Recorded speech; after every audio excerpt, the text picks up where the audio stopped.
Hello दोस्तों, मैं सुमित आपका एक बार फिर से स्वागत करता हूं आपके अपने यूट्यूब चैनल पढ़ाई लोग में। आज हम लोग एसके झा सर जी का 13वां प्रैक्टिस सेट लेकर के आए हैं। एसके झा सर जी का 4100 प्लस वाला जो मैथ का बुक है ना, उसका 13वां प्रैक्टिस सेट। इसके पहले 12 हम लोग ऑलरेडी करवा चुके हैं, 240 क्वेश्चन तक हो चुका है। आज हम लोग 241 से लेकर के 260 तक करेंगे। ये हमारा 20 क्वेश्चन का मोटिव है, इसी को अपना पूरा करना है। तो बिना किसी देरी के हम लोग पहला क्वेश्चन की ओर चलेंगे। और पहला क्वेश्चन देखिए, अब आपको दिख रहा होगा। पहला क्वेश्चन बोलता है, यदि परिमेय संख्या 4/-9, देखिए समझने का कोशिश करिएगा, कुछ नहीं रहता ये सब सवाल में। 4/-9 -7/18, उसके बाद है 5/-6, और उसके बाद है -2/3। ये सब आपको डराने के लिए माइनस ऊपर नीचे कर दिया है, कोई दिक्कत ना है, सब माइनस में है बोलने का मतलब है, ठीक है। अब एक बात दे, परिमेय संख्या है, ऊपर नीचे है, ठीक है, कोई बात नहीं है। अब देखिए, अपने को 2-3 चीज़ समझना होगा। 2-3 चीज़ क्या समझना होगा? ये अगर 0 है, ये आपका 1 है, ये 2 है, ये 3 है, ऐसे अगर आप जा रहे हैं तो इसका मतलब क्या है? ये सबसे छोटा नंबर है, ये उससे बड़ा है, ये उससे बड़ा है। मतलब उधर अगर जा रहे हैं तो उससे बड़ा है, उससे बड़ा है, ऐसे करते हुए जा रहे हैं। बट इधर अगर आते हैं ना, -1, -2, -3, समझ में आ रहा है? मतलब कि इसमें अगर हम पूछे बड़ा छोटा कौन है तो कैसे बताइएगा? बहुत लोगों का ये कन्फ्यूजन होता है, इसको थोड़ा सा आराम से समझ लीजिए। माइनस में जितना बड़ा नंबर वो उतना छोटा, माइनस में जितना ज़्यादा बड़ा नंबर वो उतना ही छोटा होता है। मतलब कि अगर हम बोले -3 और -1 में छोटा कौन है, तो छोटा कौन है अगर हम बोलेंगे ना, तो ये है। कौन है? ये है। और ये बड़ा है। क्या है? बड़ा है। ऐसे समझिए, इनडायरेक्ट समझिए। आप किसी से 1 रुपये उधार लिए हैं और आप किसी से 3 रुपये उधार लिए हैं, तो ज़्यादा कर्जा में तो आप यहाँ है ना, ज़्यादा कर्जा में तो यहाँ है ना, समझ में आ रहा है? ज़्यादा कर्जा में तो आप यहाँ हैं, बस इसलिए। समझ में आया? अब देखिए, इसको अभी कॉन्सेप्ट में रखिए। यहाँ देखिए, माइनस सब में है, माइनस को इग्नोर करिए, इससे डिवाइड करिए। इसको हम बोले डिवाइड करेंगे, हम बोले हाँ, ये माइनस का साइन डिवाइड करेंगे तो पॉइंट देंगे 40 4 बार में, ठीक है। आगे बढ़ने की ज़रूरत नहीं है। यहाँ भी आ जाइए, पॉइंट दिए 18 70 है, 18 चौका 72, 18 3 54, पॉइंट 3, ठीक है। यहाँ ये माइनस पॉइंट दिए 50 हो गया, 8 बार में 48, ठीक है। अब देखिए, यहाँ -2/3 है, यहाँ माइनस अपना पॉइंट लिए, ये 20 हो गया, मतलब कि 6 बार में। समझ में आया? बस इतना ही लिखना है, आगे नहीं बढ़ना है, आगे नहीं बढ़ना है। अब देखिए, पॉइंट 4 है, पॉइंट 3 है, पॉइंट 8 है, पॉइंट 6 है। अब बोले सबसे छोटा कौन है? हम बोले ना, माइनस में जो जितना बड़ा वो उतना छोटा, जो जितना बड़ा वो उतना छोटा, यही ना, बस। तो ये सबसे छोटा है, सबसे छोटा, उससे बड़ा ये है, उससे बड़ा ये है, उस सबसे बड़ा ये है। समझ में आया? यही तो पूछा था। अब उसके बाद देखिए क्या बोला था, सबसे पहली रखी जाएगी कौन सी संख्या? हम बोले कि ये रखी जाएगी -5, 5/-6 आंसर। क्योंकि सबसे, इसको तो आरोही क्रम में सजाना है, छोटा से बड़ा, तो सबसे छोटा तो यही है, तो सबसे पहला तो यही होगा ना। तो ये है इसका एकदम सही तरीका। अगला सवाल देखिए क्या कहता है, यदि बैग में 50 पैसे, 25 पैसे और 10 पैसे के सिक्के, ये तो बार बार करवा चुका हूँ, एक बार और देख लीजिए। यह है 50 पैसा, यह है 25 पैसा और यह है 10 पैसा, ठीक है। इन सब का अनुपात दिया है 5 4 3। अच्छा ठीक है, ये 5 है, ये 4 है, ये 3 है। हम क्या बोले थे, इसका रेशियो निकालिए। 50 पैसा का कॉइन 5 ठो, मतलब कि कितना हुआ? हम बोले कि 5 ठो, मतलब 2 रुपया 50 पैसा, यही ना। अब 25 पैसा का कॉइन 4 ठो, मतलब 1 रुपया। अब 10 पैसा का कॉइन 3 ठो, मतलब 30 पैसा। अगर इन सब को जोड़ ले तो 2.5 रुपया और 1 रुपया, 3.5 रुपया और 30 पैसा, मतलब 3 रुपया 80 पैसा। हम क्या बोले थे, ये जो रेशियो का जो टोटल आता है ना अमाउंट के साथ, ये किसके बराबर होता है? जो वैल्यू दिया रहता है। तो वैल्यू इसमें देखिए कितना दिया हुआ है, बोला है 171। यदि सिक्कों का मूल्य 171 है, तो ये जो 171 दिया है ना, ये इसी के बराबर होता है, इसी के बराबर होता है, ठीक है, इसी के बराबर होता है। अब अपने को जिसका बोलेगा उसका निकाल देंगे। अगर बोलेगा 50 पैसे का तो 5 से गुना, बोलेगा 25 पैसे का तो 4 से गुना, बोलेगा 10 पैसे का तो 3 से गुना, यही करना है। अब देखिए क्या है, तो हर प्रकार के सिक्कों की संख्या कितनी है? हर प्रकार का सिक्कों की संख्या कितनी है? अब देखिए, हर प्रकार का मतलब 5 का भी निकालना है, 4 का भी निकालना है, 3 का भी निकालना है, लेकिन उतना नहीं करेंगे। ऑप्शन देखिए क्या है, ऑप्शन है आपका 200, 250, 150, 200, 250, 150। बी नंबर में देखिए क्या है, 225, 180, 135। सी नंबर में देखिए क्या है, 140, 150, 280। और डी नंबर में देखिए क्या है, 200, 360 और 160, ठीक है। इतना है, समझ में आया? इतना समझ में आया ना? अब देखिए क्या करना है, अगर हम पहला वाला निकालते हैं तो पहला वाला देख रहे हैं कि ऑप्शन 2 ठो मिल रहा है, मतलब उसमें मत जाइए। दूसरा वाला अगर निकालते हैं तो देख रहे हैं कि दूसरा वाला का सबका अलग अलग ऑप्शन है, दूसरा वाला का सबका अलग अलग ऑप्शन है। अगर दूसरा खाली निकाल लेंगे ना तो आंसर पता चल जाएगा।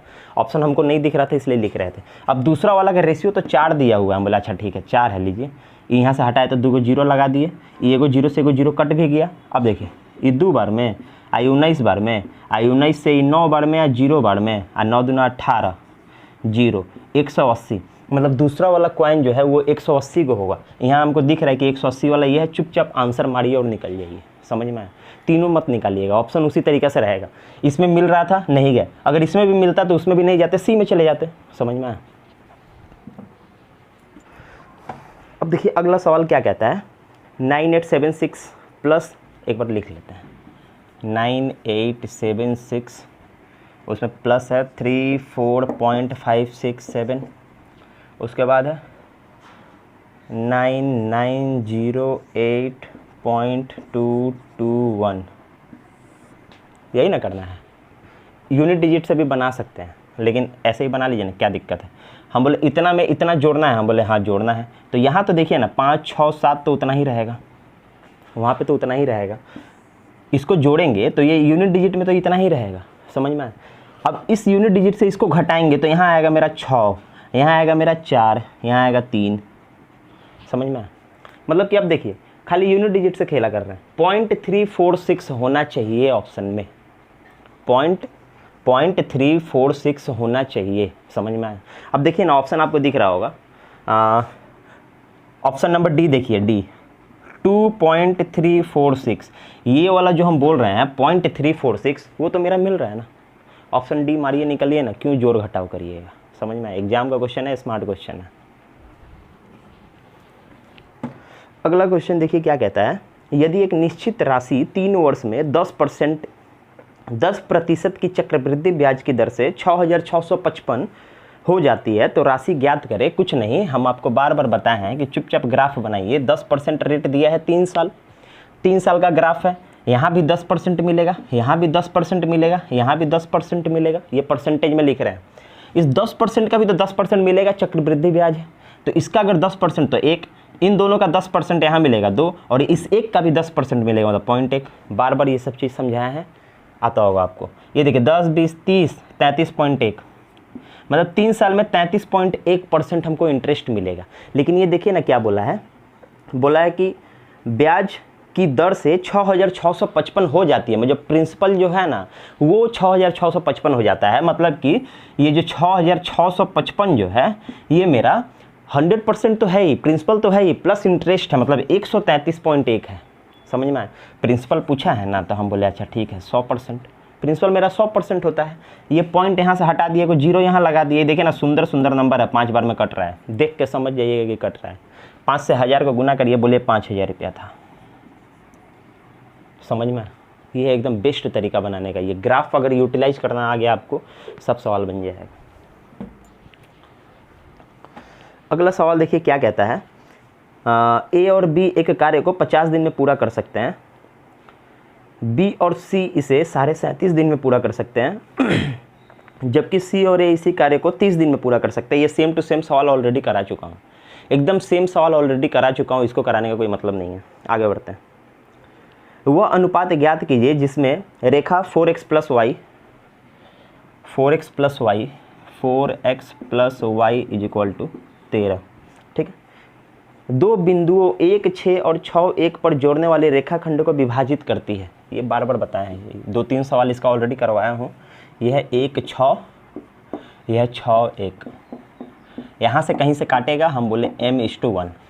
समझ में आया? तो m:1, क्योंकि ये x होता है ये y होता है, x क्यों मानेंगे, इतना समझ में बताया था कि इससे ये और इससे ये गुना करते हैं, x और y का वैल्यू निकलेगा। हम बोला अच्छा ठीक, 1 से इसको करेंगे तो 1 और 6 रह जाएगा, m से इसको करेंगे तो ये 6m प्लस m, यही ना होगा।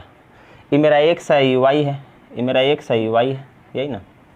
अब देखिए x वाला को जोड़ते हैं ना, हम बोले हाँ जोड़ते हैं। हम बोले 6m + 1 बटा में इसका योग m + 1। 2-3 सवाल करवाएं, आपको याद होगा।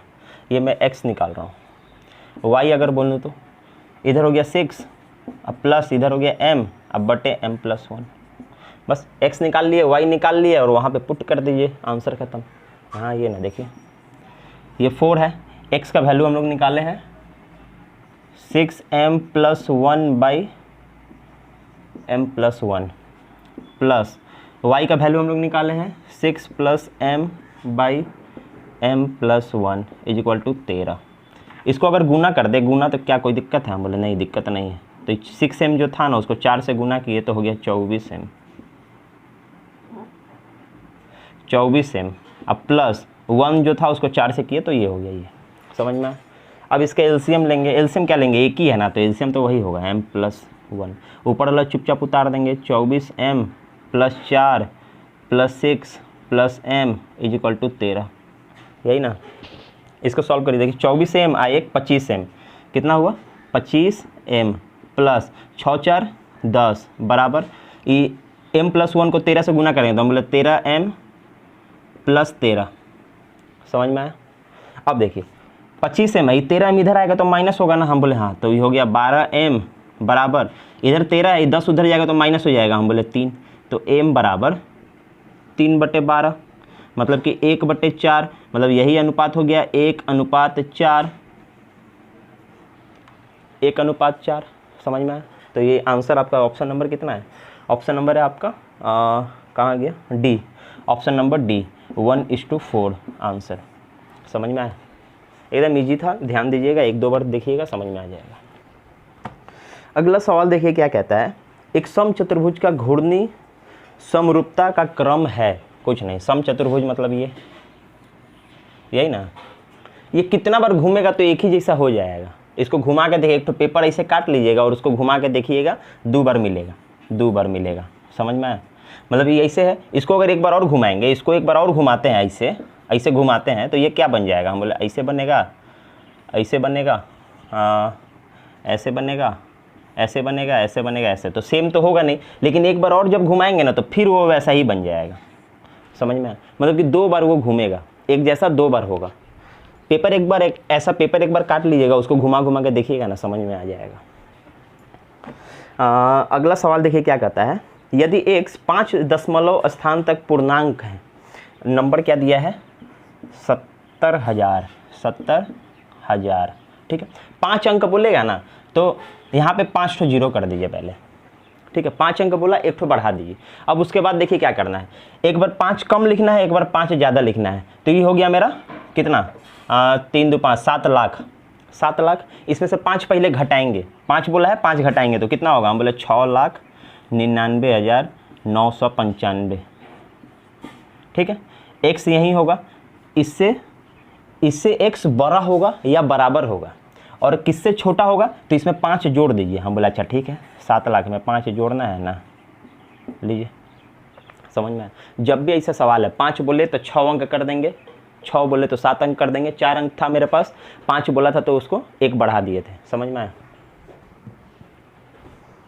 अगला सवाल देखिए क्या कहता है, 25,000 की एक राशि 4 वर्षों में 32,000 हो जाती है, ब्याज दर ज्ञात करें। कुछ नहीं करना है, एक बात ध्यान दीजिए, 25,000 रुपये हम लगाए, ये हो गया 32,000। हम बोले अच्छा ठीक है, 32,000 हो गया, कितना साल में हुआ है? हम बोले 4 साल में हुआ है, ठीक है। अब रेट पूछा है, कुछ नहीं है, सिंपल इंटरेस्ट है ना। ये देखिए 5 2 7,000 बढ़ा है ना, ये 7,000 बढ़ा है ना 4 साल में, 4 साल में 7,000 बढ़ा है।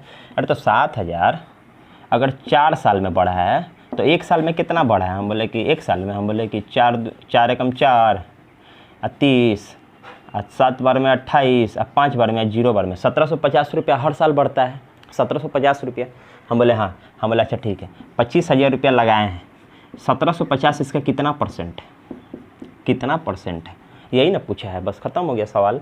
ये देखिए 3 को 0 से 3 को 0 गया, 25 से इसको काटेंगे 7 बार में, मतलब कि 7%, हर साल 7% बढ़ रहा है, समझ में आया। अगला सवाल देखिए क्या बोलता है, यदि P और Q मिलकर किसी कार्य को 15 दिन में पूरा कर सकते हैं, P और Q 15 दिन में पूरा कर सकते हैं, Q और R, Q प्लस R 12 दिन में पूरा कर सकते हैं। उसके बाद बोला है P और R, P प्लस R इसे 20 दिन में पूरा कर सकते हैं।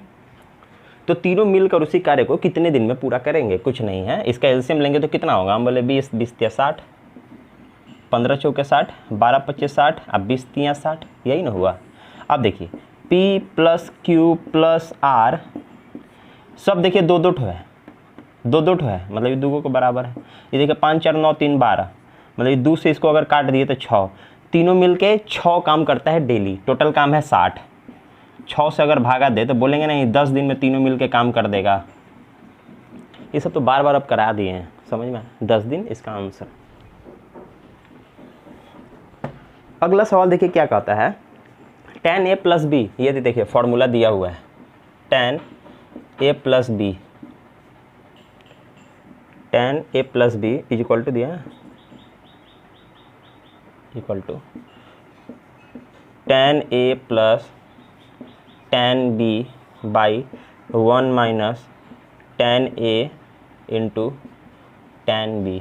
ये फॉर्मूला आपको दिया हुआ है, समझ में आया? ये इसका फॉर्मूला दे दिया है। उसके बाद देखिए क्या बोला है, tan 75 डिग्री का मान बताइए, tan 75 डिग्री। अरे तो इस 75 डिग्री को a प्लस बी में लिखना है, a प्लस बी में। इसको क्या लिख सकते हैं हम? लिख सकते हैं 90 माइनस 15 और आपका 45 प्लस 30। ये दोनों लिख सकते हैं कि नहीं लिख सकते हैं?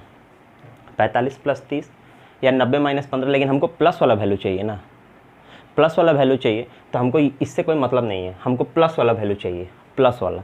तो हम इसको लिख सकते हैं tan a का मान 45 डिग्री अब b का मान 30 डिग्री, हो गया 75 पूछा था, तो यहाँ a के जगह में 45 और b के जगह में 30 रख दीजिए, ख़त्म हो गया, कुछ नहीं करना था। यहाँ देखिए tan a के जगह लिख दिया 45 डिग्री प्लस tan b मतलब कि tan 30 डिग्री बाई यहाँ 1 माइनस tan 45 डिग्री गुना tan 30 डिग्री। समझ में आया? 45 क्या होता है? हम बोले 1 होता है। 30 क्या होता है? हम बोले 1/√3 होता है। यहाँ 1 माइनस 45 क्या होता है? 1 होता है गुना tan 30 क्या होता है? 1/√3 होता है। 1 से 1 गुना कर दिए तो 1 हो गया, मतलब कि 1 माइनस 1/√3। ठीक है, समझ में आया? अब देखिए इसको अगर करेंगे तो 3√3 प्लस 1/√3 और नीचे हो गया √3 माइनस 1/√3। नीचे वाला √3 काट सकते हैं बस। अब परिमेयकरण, इसको हटाइए, पहले इसको हटाइए, जो कट गया उसको हटा दीजिए, तब ज़्यादा समझ में आएगा। परिमेयकरण मतलब प्लस वाले से गुना, √3 प्लस 1 ऊपर, √3 प्लस 1 नीचे। समझ में आया? इतना समझ में। अब देखिए a प्लस बी का होल स्क्वायर हो गया ना, 2 ठो है, गुना करना है, एक ही जिससे 2 ठो गुना करना है, मतलब स्क्वायर हो गया है। तो इसको अगर यहाँ से हटा दे अपने, इसी को डायरेक्ट नहीं लिख सकते हैं स्क्वायर, 2 ठो एक जैसा गुना करना है। ये देखिए एक बार प्लस है एक बार माइनस है, मतलब कि हम बोल नहीं सकते हैं ये a² माइनस b² का फॉर्मूला है, ये भी ख़त्म हो गया। लीजिए, इतना तो समझ में आया ना।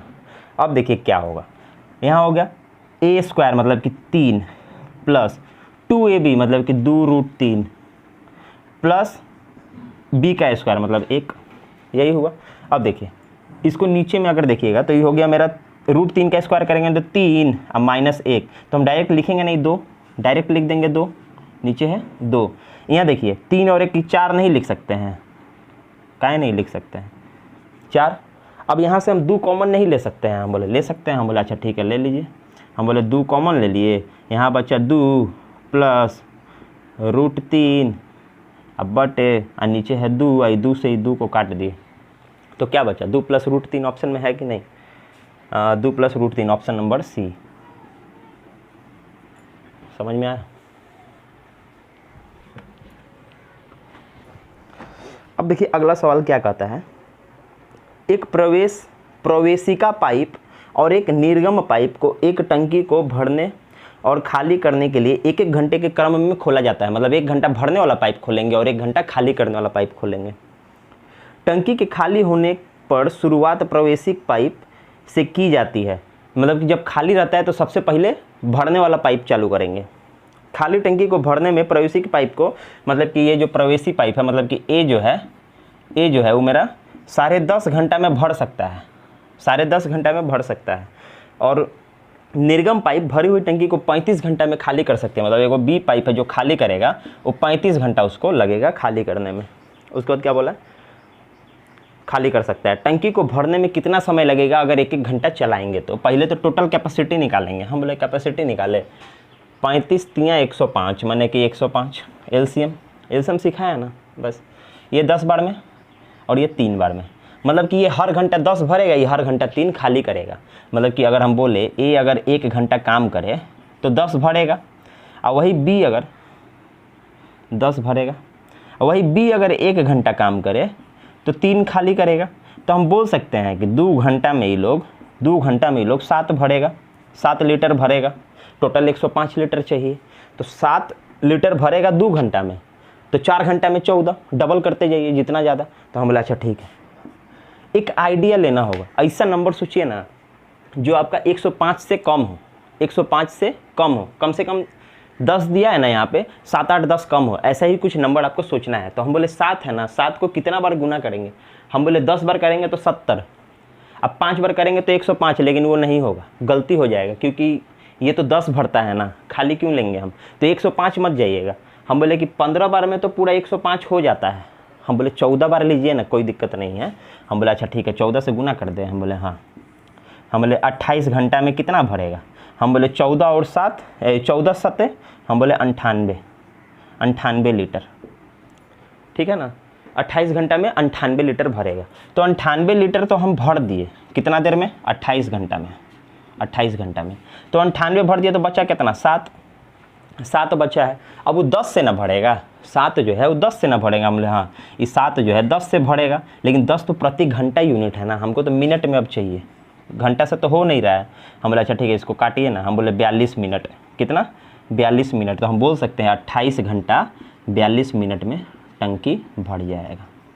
समझ में आया? इस टाइप का सवाल भी पहले करवा चुके हैं।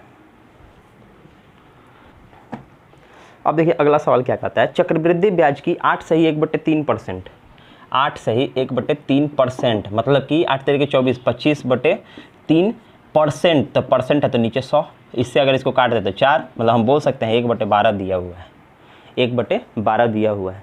1728 कितने वर्षों में 2197 हो जाएगा? अब देखिए वही सेम चीज़ आप ग्राफ से ही बनाइएगा, हर बार बन जाएगा। अब देखिए कितना हो गया? 2197, कितना लगाए थे? 1728, मतलब कि इसको अभी डिफरेंस छोड़ दीजिए, या फिर डिफरेंस निकाल ही लेते हैं। 17 में से ये गया 9, यहाँ बचा मेरा 8, 8 में से 2 गया 6, यहाँ बच गया मेरा 11, 11 में से 7 गया 4, यहाँ कुछ नहीं, मतलब 469 रुपया, 469 रुपया मेरे को बढ़ाना है। हम बोले अच्छा ठीक है, 1/12 से ना? हम बोले हाँ। अच्छा ठीक है, कहाँ था 1728, यही रुपया था। हम कितना साल तक बढ़ते जाएंगे चक्रवृद्धि ब्याज से कि मेरा काम होगा? हम बोले अच्छा ठीक है, इसका 1/12 निकालिए ना। अरे तो कुछ नहीं, एकदम सिंपल नंबर दिया होगा जो कटेगा ही कटेगा, काट के देखिए।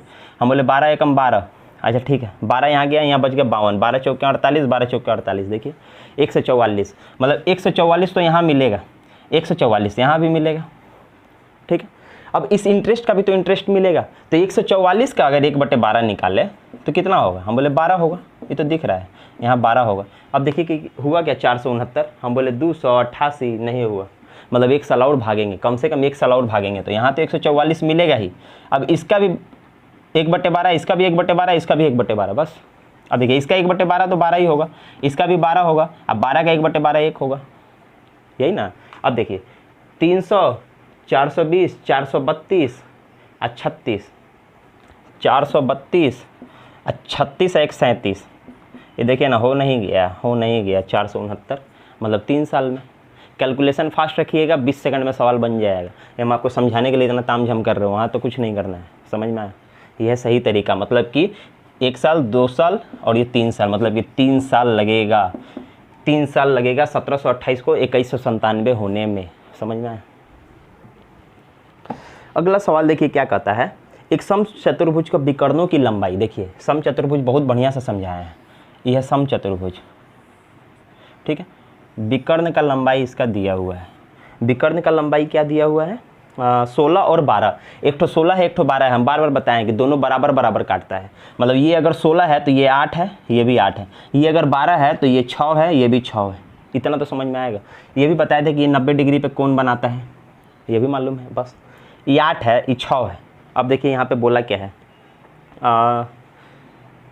परिधि, समचतुर्भुज का परिधि, परिधि मतलब चारों साइड जोड़ के पेरीमीटर, पेरीमीटर तो पेरीमीटर क्या होता है, अगर ये ए है तो चारों साइड तो इसका बराबर होता है 4a। ए का वैल्यू निकालना है, ए का वैल्यू, अरे कुछ नहीं है, ये देखिए ना, यही ना चीज़ है, यही ना चीज़ है, ये 90 डिग्री, ये 8 दिया है, ये 6 दिया है, ये कितना है बोला है, तो कितना है, 10 है, 10 है ना है, अरे 3 है, ये 4 है तो ये 5 होता है, ट्रिपलेट्स याद करवाए थे, याद है, तो ये 3 को डबल कर दिया, 4 को डबल कर दिया, तो 5 का डबल 10 कर दीजिए ना, मतलब कि ए का वैल्यू जो है 10 है। अगर ये साइड 10 है तो सब 10 है, 10 है, 10 है, 10 है, मतलब 40 आंसर ख़त्म, 40 आंसर। समझ में आया? बस। अगला सवाल देखिए क्या कहता है, निम्नलिखित सारणी एक फुटबॉल टीम के पूरे वर्ष खेले गए 7 टूर्नामेंट में प्रत्येक उसके प्रदर्शन के रिकॉर्ड अभिलिखित को दर्शाती है। खेले गए टूर्नामेंट का विवरण, पहला, दूसरा, तीसरा चरण सब दिया हुआ है। उसके बाद है मैच कितना जीता, उसके बाद है मैच कितना हारा, और उसके बाद है आपका कुल मैच कितना खेला गया, कुल मैचों की संख्या पूछा गया है क्वेश्चन। पहले ये देखिए, खेले गए सभी मैचों में कितने प्रतिशत मैच में टीम ने जीत हासिल किया है, कुछ नहीं है, जीता कितना है देखिए ना, विन वाला को आपको टेबल दिख रहा होगा, 5 4 5 6 4 3 2, मतलब कि 5 4 9, 5 5 10 4 14 20 24 3 29, ठीक है। उसके बाद बोला है आपका कुल खेले गए मैचों की संख्या भी दिया हुआ है, टोटल मैच भी दिया हुआ है, टोटल मैच का संख्या भी दिया हुआ है, वो है आपका 8 8 7 9 6 6 6, यही ना दिया हुआ है, बस बस बस। अब देखिए ना, 8 8 16 16 और 7 23 23 और 9 22, अब 22 18 50, मतलब टोटल 50 गो मैच है, टोटल 50 गो मैच है, 29 गो जीता है। अब प्रतिशत पूछा है, यही ना पूछा है, ये देखिए ना, 2 बार में नहीं कटा, हम बोले 29 गुना 58% आंसर, बस यही तो पूछा था। आपका कैलकुलेशन चेक करता है ये सब क्वेश्चन, खाली कितना जल्दी आप कर पाते हैं, कुछ रहता नहीं है सवाल में। अब देखिए अगला सवाल क्या कहता है, एक दीवार के सहारे तिरछी खड़ी हुई सीढ़ी का उन्नयन कोण 45 डिग्री है। ये सब सवाल तो 45 डिग्री देना तो आँख बंद करके बनाइएगा, कुछ करना ही नहीं रहता है। ये तो 90 है, ये 45 डिग्री दे दिया है, ठीक है, 45 डिग्री। उसके बाद बोला क्या है, इसका निचला सिरा दीवार से 10 मीटर की दूरी पर है। ये सीढ़ी है, ये सीढ़ी यही ना है, इसे करके रखा हुआ है दीवार पे, ये दीवार है, तो निचला सिरा जो है ना दीवार से 10 मीटर की दूरी पर है। तो सीढ़ी की ऊंचाई ज्ञात करें, सीढ़ी का लंबाई पूछा है। 45 डिग्री जब भी हो ना तो ये 10 है तो ये भी 10 है, ये तो जानते हैं आप लोग, एकदम आँख बंद करके, नहीं होता तो निकालना पड़ता और कोई दिक्कत ना है। अब देखिए ये 10 है, ये 10 है, ये हाइपोटेनस पूछा है तो हम आपको बताया नहीं है हाइपोटेनस क्या होता है, हम बोले परपेंडिकुलर का स्क्वायर प्लस बेस का स्क्वायर, ये बेस है, ये परपेंडिकुलर है। हम बोले 10 का स्क्वायर प्लस 10 का स्क्वायर, हम बोले 200। ये एच स्क्वायर ना है, ये स्क्वायर अगर यहाँ से हटाएंगे तो इधर अंडर रूट ना लग जाएगा, तो अंडर रूट में अब इसको अगर तोड़ेंगे तो इसको हम लिख सकते हैं 100 गुने 2, 100 तो बाहर निकल जाएगा, हम बोले हाँ निकल जाएगा, निकल जाएगा 10, ये नहीं निकलेगा, ये अंदर रह जाएगा। आंसर मारिए सीढ़ी का लंबाई। समझ में आया? अगला सवाल देखिए क्या कहता है, ये देखिए मतलब फालतू फालतू क्वेश्चन है, बार बार पता नहीं कैसे ये पूछता है बच्चा लोग को डराने के लिए कि क्या, आधा लड़का लोग इसमें डर जाएगा। देखिएगा, बोलिएगा इसमें क्या डर जाएंगे, डरेंगे कुछ नहीं। इसका माध्य दिया है 9 दिया है ना, अब बोल रहा है माध्य 9 है, बताइए ये तीनों का कितना एवरेज है, यही ना पूछा है। लेकिन इसको बनाने में आपको कितना देर लगेगा, वही आपको कमाना है, समय जीतना है, खाली आपको समय कम से कम लगाना है, बस वही करना है। 9 दिया है माध्य ना, माध्य का मतलब क्या होता है, सबके पास बराबर बराबर। हम बोले 1 2 3 4 5, 5 जन है, पाँचों के पास 9 है, तो टोटल कितना है, हम बोले 45 है।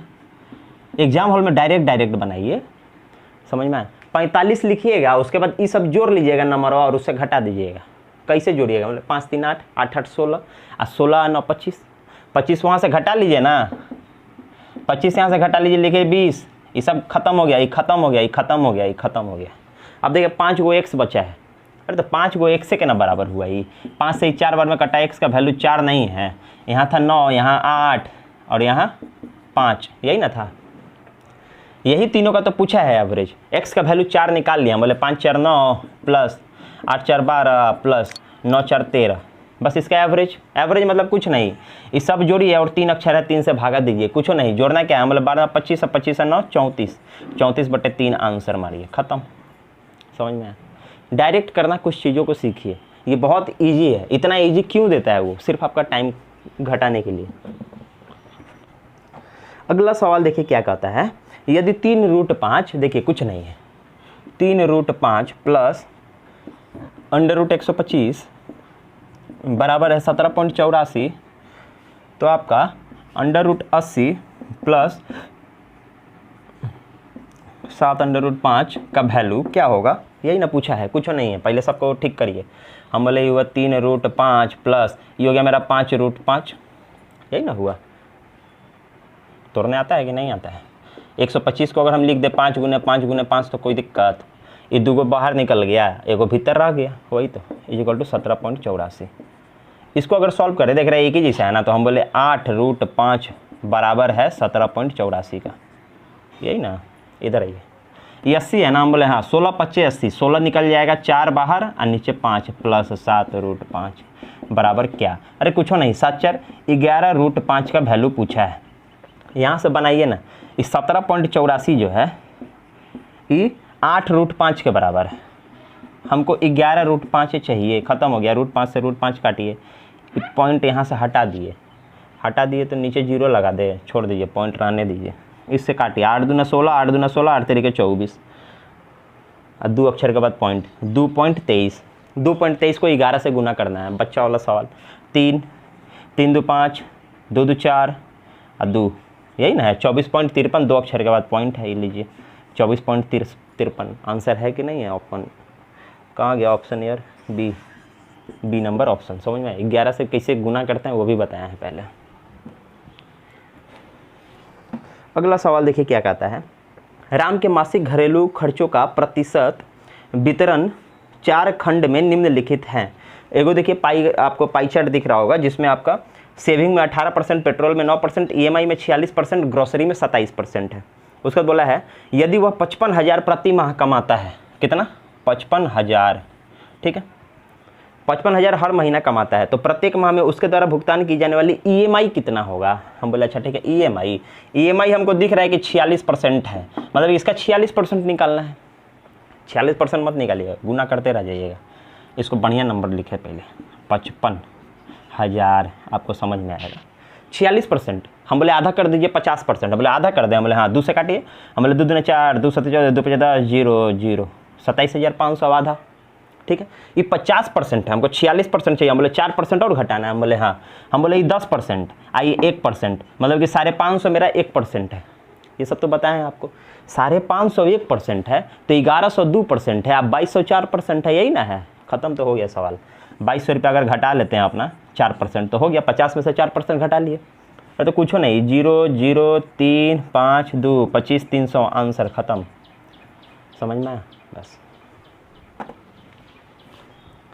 अगला सवाल देखिए, और आज का आखिरी सवाल, कुछ नहीं है सवाल में, इसको हम बताए हैं, कोई फॉर्मूला मत लगाइएगा, जैसे बोलते जाता है वैसे बनाते चलिए।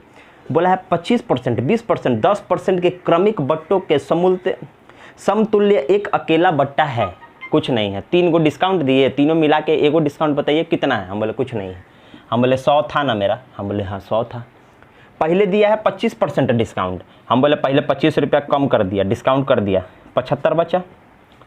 अब वो बोला 15% डिस्काउंट कर दिया, 15% 20% सॉरी 20% डिस्काउंट कर दिया, हम बोले 20%, हम बोले ये 10% है, 7.5 10% है, तो 20% कितना? 15, मतलब यहाँ से फिर 15 रुपया हमको डिस्काउंट कर दिया, अब बचा 60 रुपया।